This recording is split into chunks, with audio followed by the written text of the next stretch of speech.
cây phong bò na ôm thu cái gió nín lại tôi có hùng đêm na nung sông bơi tròn để chỉ luôn xe em liền đằng sana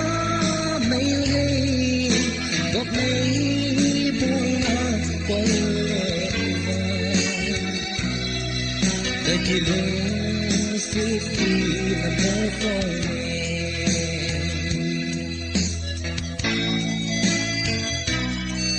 dàn cung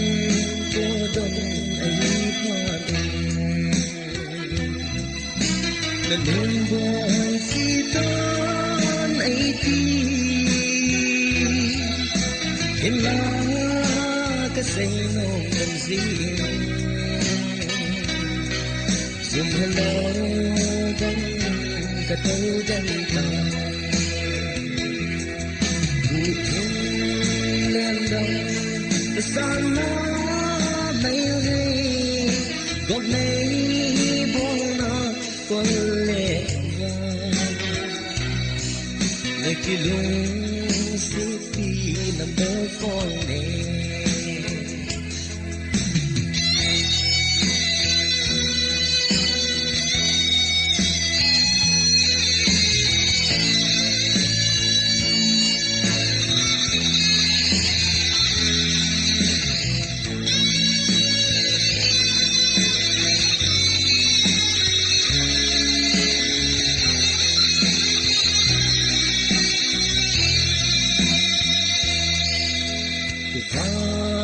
đinh con ấy pha đinh